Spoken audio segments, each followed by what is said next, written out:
Who do you trust the most in this world? Your mother? Your sibling? What happens when the very people who should protect your past instead erase it? Selling your child at home without even telling you. Betrayal doesn't always come from enemies. Sometimes it comes from the people who share your blood. Welcome to AGS Stories, where true stories of loss, resilience, and redemption unfold. Don't forget to subscribe, and let's dive into today's gripping tale of a woman who refused to let her past be stolen from her. Imagine waking up one day and realizing that the home you grew up in, the place that held every childhood memory, every moment of warmth and safety, was gone. Sold. Without your knowledge, without your consent. Just taken. That's exactly what happened to me. And as I stood there, staring at the sold sign planted firmly in the front yard, I felt something inside me shatter. I gripped the cold metal fence, my knuckles turning white, my heartbeat pounding so loudly it drowned out the sound of the world around me. The wind rustled the trees, and for a brief moment, I could almost hear the echoes of my childhood. Laughter spilling out of the open windows, my dad's deep voice calling me in for dinner, the distant hum of the television playing in the background. But the house was different now. The flower beds my mother used to tend to were gone, replaced by a neatly trimmed, soulless lawn. The swing set my father built for me and my brother had been taken down as if it had never existed. The porch, where I used to sit and dream about the future, now looked sterile and unfamiliar. It wasn't just that the house had been sold. It had been erased, and so had I. My hand shook as I pulled out my phone, my breath shallow. I scrolled through my contacts, found my brother's name, and pressed call. The ringing seemed to last forever. A part of me hoped he wouldn't pick up, that I could pretend for just a little longer that this wasn't real. But then his voice came through, casual and different. "Hey, Roz, what's up?" I swallowed hard, my throat dry. "James," I forced the words out, though they felt like glass cutting through me. I'm standing in front of the house. There was a brief pause, followed by a sigh. "Oh yeah, we sold it a few months ago." Silence. I swayed slightly, as if I had been physically hit. "What?" The word barely made it past my lips. James sounded almost bored, like we were talking about the weather. "Mom and I decided it was time. It wasn't a big deal. You don't even live here anymore." I felt the ground beneath me tilt, my stomach twisting violently. "You sold it?" My voice cracked, but I didn't care. "Without telling me?" Another sigh. "Look, Roz, we needed the money, and it's just a house. Let it go. Just a house." I almost laughed, the bitterness rising in my throat like bile. Just a house. The place where I took my first steps. The place where my father lifted me onto his shoulders and told me I could be anything I wanted to be. The place where, for the first 18 years of my life, I felt safe. That house wasn't just bricks and mortar. It was my father's legacy. It was the last real connection I had to him since he passed. And they sold it, without even asking me. "Why didn't you tell me?" My voice was barely a whisper now. James exhaled heavily, as if I was the one being difficult. "We figured you'd make a big deal out of it. And it was easier this way. Easier." A cold, burning rage started to seep into my bones. "Easier for who?" James hesitated, but only for a second. "Look, I know you're upset, but what's done is done. Just move on." Click. The call ended. I stared at my phone in disbelief, my grip tightening until my knuckles ached. Move on? Just like that? Pretend like this house, the memories, the history, my father's history, meant nothing? My own family had gone behind my back, erased a piece of my past, and expected me to accept it like some passive bystander in my own life. I turned back to the house, blinking against the sting of tears. The sun was starting to set, casting long shadows over the familiar structure. But it didn't feel like mine anymore. It belonged to someone else now. Some stranger who would repaint the walls, rip out the floors, change every single thing that made this place a home. I clenched my jaw, the fire in my chest growing stronger. No, this wasn't over. If my family thought they could take this from me without consequences, they were wrong. They had no idea who they were dealing with. And just like that, my childhood home was gone. But I wasn't about to let it stay that way. I gripped the steering wheel so tightly my knuckles turned white. The silence in my car was deafening, broken only by my ragged breathing. My childhood home sold. My own family had gone behind my back, taken something that meant everything to me, and tossed it aside like it was just another transaction. I stared at the house, my heart pounding in my ears. This wasn't just a house. This was the place where I learned how to ride my bike, where I sat with my father on the porch and listened to his stories. This was the place that smelled of Sunday morning pancakes and fresh-cut grass in the summer. Every inch of this house carried pieces of me, and now it was gone. I wasn't even given the chance to fight for it. I took a deep breath, forcing back the lump in my throat. No, this wasn't over. With shaking hands, I scrolled through my phone and found my mother's number. She picked up on the third ring. Rosalind? Margaret's voice was clipped, as if she had been expecting this call, but wasn't particularly eager to have it. Mom, I breathed, trying to steady my voice. You sold the house. She exhaled, long and slow. I was going to tell you, when? My voice cracked. After the new owners moved in? After they gutted everything and made it unrecognizable. Her silence was answer enough. I clenched my jaw. Why? Why would you do this without even talking to me? It wasn't just my decision, she said carefully. James and I. Oh, don't you dare put this on him, I snapped. You both went behind my back. You didn't even give me a chance to buy it myself. Roz, she sighed. You don't even live here anymore. You've got your own life. A good life. Why are you clinging to something from the past? Because it's not just something, Mom. My voice rose, years of buried resentment bubbling to the surface. That house is all I have left of Dad, of my childhood, and you. I sucked in a breath, my chest heaving. You sold it like it meant nothing. Margaret's voice turned cold. We needed the money, Rosalind, and you wouldn't have been able to afford it anyway. I swallowed the bitter taste in my mouth. You don't know what I can afford. She scoffed. Oh, really? You were going to swoop in and buy it just like that? Yes. My answer was immediate. Firm. Silence. Then a humorless chuckle. Well, it's too late now. Something inside me snapped. I could feel the betrayal like a physical weight pressing down on my chest. My own mother. My own brother.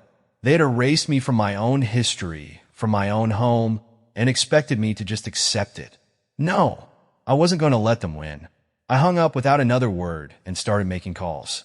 That night, I sat at my kitchen table, a stack of legal documents spread out in front of me. Property records, sale history, every bit of information I could dig up on my childhood home.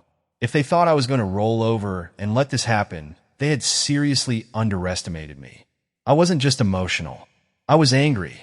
I found out that the buyer was a real estate investor named David Owens, a man who bought homes, flipped them, and resold them for profit. He didn't care about the memories within those walls. To him, my childhood home was just another project, another dollar sign. I clenched my fists. Not if I could help it. I called my lawyer first thing in the morning. I need to know if there's any way to reverse the sale. After a long pause, she sighed. Rosalind, it's tough. If the sale was legally binding and no fraud was committed, it's nearly impossible to overturn. I leaned back, running a hand through my hair. What about buying it back? She hesitated. You'd have to negotiate with the new owner. But from what I'm seeing, Owens doesn't like to sell properties back once he has them, especially not to former owners. I gritted my teeth. Then I'll make him an offer he can't refuse. 2 days later, I stood outside David Owens' office, my hands clenched in a fist at my sides. I had done my research. Owens was a businessman first and foremost. If there was one thing he cared about, it was money. I just had to make it worth his while. When I walked into his office, he barely looked up from his computer. Can I help you? I took a deep breath. I want to talk about the property on 14th Street. The house you just bought. He finally looked up, raising an eyebrow. You mean the one I legally purchased? My jaw tightened. I want to buy it back. He leaned back in his chair, assessing me. Not for sale. My stomach twisted. I'll pay more than what you bought it for.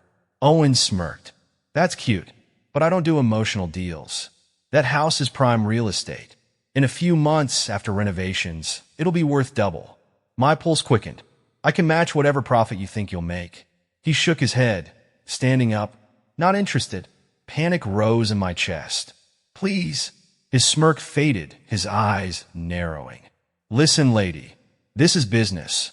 I don't deal with sentimentality. I clenched my fists so hard my nails dug into my palms. He was going to gut my father's house, erase every inch of history, and there was nothing I could do. Unless I swallowed hard, forcing my voice to steady.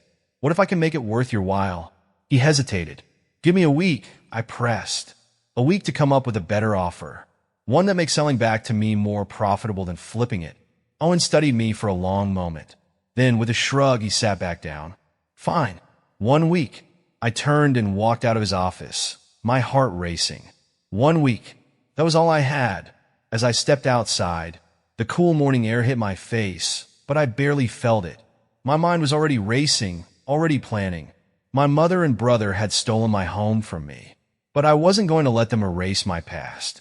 If they thought I was going to sit back and accept this, they had no idea who they were dealing with. The week I had bargained for passed faster than I could have imagined. Every waking moment was spent trying to find a way to beat David Owens at his own game. My lawyer, despite her initial skepticism, helped me pull financial records, property values, and every bit of leverage I could gather. But as the days ticked by, I started to realize something. Owens wasn't bluffing. The market in that area was rising, and in just a few months, the house would be worth far more than what I could reasonably offer. If I wanted my home back, I had to make a move that he wouldn't see coming. And so I did. The night before my meeting with Owens, I drove back to my childhood home one last time, parking across the street. It was late, the streetlights casting a dull yellow glow on the pavement. I stared at the house, my heart aching. It looked the same, yet different, like an old friend who had changed in ways you couldn't quite put your finger on. The lights were on inside, shadows moving behind the curtains. The new owners were already settling in. That realization nearly broke me. I closed my eyes, memories washing over me. The smell of my dad's cologne as he hugged me goodnight. The sound of the old wooden floor creaking under my mother's heels. The way the house always seemed to hum with life, no matter the time of day. I had already lost my father. I wasn't about to lose this too. I took a deep breath and opened my eyes. Tomorrow I was going to win. The next morning, I walked into Owen's office with my shoulders squared and my head held high, even though my stomach was in knots. He was sitting at his desk, looking as smug as ever. Well, he said, leaning back in his chair. Here we are. I take it you've come with an offer. I slid a folder across the desk. He opened it, scanning the documents inside. That's my final offer, I said. My voice didn't shake, even though my hands were clenched in a fist at my sides. Owen snorted. You've done your homework. I'll give you that. He flipped through a few more pages before shutting the folder. But it's not enough. My heart dropped, but I didn't let it show. It's more than fair. Maybe, he said, standing up, but I can make more if I hold on to it. I took a slow breath, forcing myself to stay calm. I know about the rezoning plans. That made him pause. His eyes narrowed. Excuse me? I pulled another document from my bag and laid it on the desk. The city is considering rezoning this area for commercial use. If that happens, the property values will shift, but not in your favor. Owens picked up the paper, reading it over. His jaw tightened. I had him. I leaned in slightly. You can take your chances and hope the rezoning doesn't go through. Or you can take my offer now and walk away with a guaranteed profit. Silence stretched between us. He wasn't used to being outplayed. Finally, he sighed, tossing the papers back on the desk.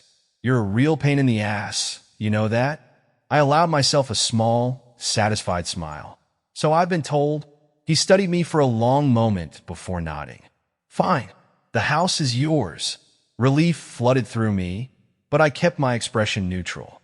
I'll have the money wired by the end of the day. Owen smirked. I underestimated you, Rosalind. I met his gaze, unflinching. A lot of people do. By the time I left his office, I felt like I could finally breathe again. But I wasn't done yet. There was still one last confrontation I needed to have. I drove straight to my mother's house, my heart pounding harder with each passing mile. When I pulled into the driveway, I saw James' car already there. Good. I wanted them both to hear what I had to say. I knocked on the door harder than necessary, and a few moments later, Margaret opened it, her expression unreadable. "Rosalind," she said cautiously. "We need to talk," I said, stepping inside without waiting for an invitation. James was in the living room, flipping through his phone like he didn't have a care in the world. He barely glanced up when I walked in. "What's with the attitude?" I threw the folder onto the coffee table, making both of them jump. "I bought the house back," I said, my voice low but steady. Margaret's eyes widened. "You what?" James frowned, reaching for the folder. "How?" "Doesn't matter," I said, crossing my arms. "What matters is that I fixed your mistake. I got back what you stole from me." Margaret let out a breath, shaking her head. "Rosalind, we didn't steal from you. You didn't even think to ask me," I snapped. "You sold my home, our father's home, without so much as a phone call. And you spent the money without even considering that I might have wanted to keep a piece of my own history." James scoffed. "You're being dramatic." I turned on him, my voice sharp. "And you're being a coward." His face darkened. "Excuse me? You went along with this because it was easy," I shot back. "Because it meant you didn't have to deal with me." "Well, guess what, James? You don't get to erase me just because it's convenient for you." Margaret put a hand on her chest, her expression pained. "Roz, we were struggling. We needed the money." I let out a bitter laugh. "No, you just didn't care enough to include me." Silence fell over the room. Margaret opened her mouth, then closed it, looking away. James shifted uncomfortably, but said nothing. I stared at them both, my chest rising and falling with the weight of everything I had held in for years. Finally, I took a step back, shaking my head. I don't even know why I expected anything different. James rubbed the back of his neck. "So, what now?" I exhaled slowly, steadying myself. Now I go home. And for the first time in a long time, I actually meant it. The day the house officially became mine again, I sat in my car outside the front gate, staring at it in silence. The sun hung low in the sky, casting a golden glow on the facade. It still looked the same, and yet it wasn't. It had been stripped of the life it once held, the echoes of my childhood buried under the weight of someone else's ownership. But now this place, my place, was finally back where it belonged. I clutched the keys in my hand, running my fingers over the cool metal, the weight of them sinking in. This should have been a victory. I had done what no one thought I could do. I had fought for my past, for my father's legacy, and I had won. So why did I feel like I was about to break? Taking a deep breath, I stepped out of the car and walked up the path, my heels clicking against the pavement. The front door stood tall before me, its once familiar wooden frame now slightly weathered. My hands trembled as I unlocked it. The door creaked open, and for the first time in years, I stepped inside. Silence. The air smelled different, like fresh paint and new furniture. But underneath it all, I swore I could still catch faint traces of my childhood. A hint of my father's cologne, the lingering scent of my mother's cooking, the familiar musk of well-worn wood. I closed my eyes and inhaled deeply, letting it all sink in. The living room was almost unrecognizable.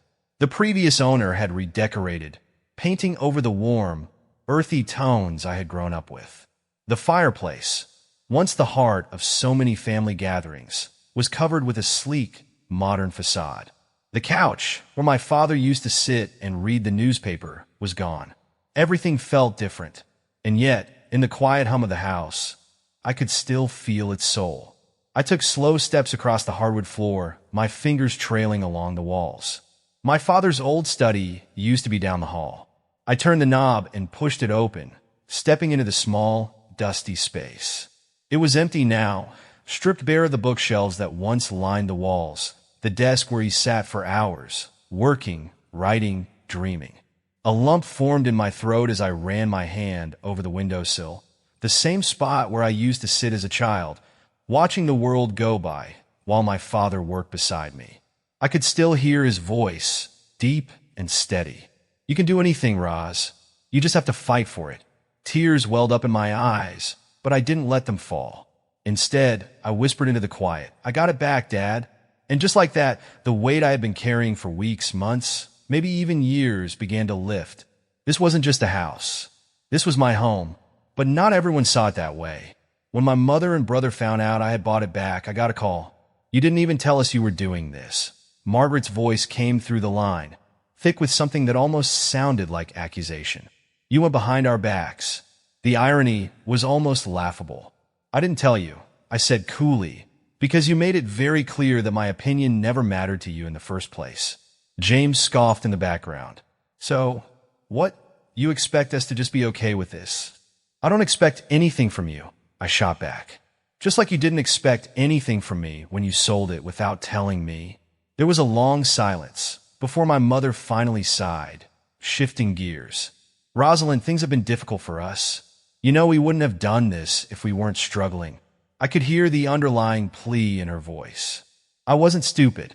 This wasn't regret. This wasn't guilt. This was manipulation. You're doing well for yourself, James added, his voice adopting a casual, almost coaxing tone. Maybe we could work something out. I mean, you wouldn't even have the house if it weren't for us selling it in the first place.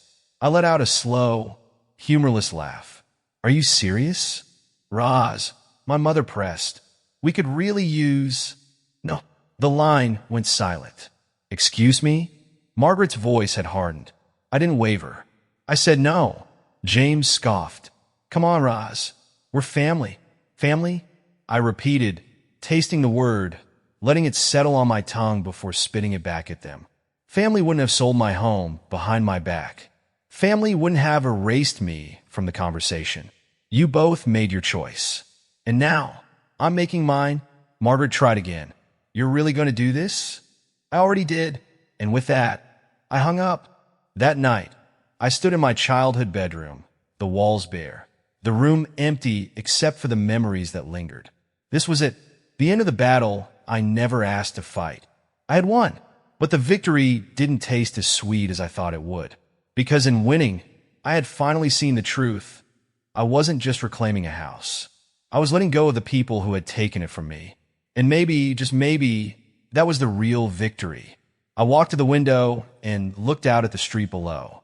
The same street I had played on as a kid, the same pavement that had scraped my knees when I fell, the same place where I learned how to get back up. They thought they could erase my past.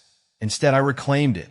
And this time, the house was mine, and only mine, as I stood there, looking out over the street from the window of my reclaimed home. A strange sense of peace settled over me. Not the kind of peace that comes from things being perfect, because they weren't. My family had betrayed me. The house, though mine again, would never quite feel the same. And the battle to get here had left scars I wasn't sure would ever fully fade. But this was a victory. Not because I had won against my mother and brother. Not because I had outmaneuvered David Owens. But because I had refused to let someone else decide what parts of my past were worth keeping. I had fought for something that mattered. And as I let that realization sink in, I turned away from the window and stepped further into my home, running my fingers along the walls that had once held my childhood. I was here now. This house was mine again, not just because I had bought it back, but because I had chosen it, chosen to fight, chosen to reclaim it. And in a way, that choice meant more than anything. But this isn't just about me, because the truth is, we all have something in our lives that someone has tried to take from us. Maybe it was a home like mine. Maybe it was a dream, something you wanted more than anything, but people told you it wasn't possible. Maybe it was your voice, your confidence, your ability to believe in yourself. Maybe someone, a family member, a friend, even a stranger, made you feel like you weren't worthy of having what was yours. If you've ever felt that, if you've ever had something ripped away from you, something you had to fight to get back, I want to hear your story. What did you do? Did you stand your ground? Did you let it go? And if you had the chance to fight for it again, would you? Drop a comment below. Share your experience. Because if there's one thing I've learned from all of this, it's that the things worth having in life, they don't come easy. You have to be willing to fight for them. And that's what I did. They thought they could erase my past. Instead, I reclaimed it. And this time, this was mine.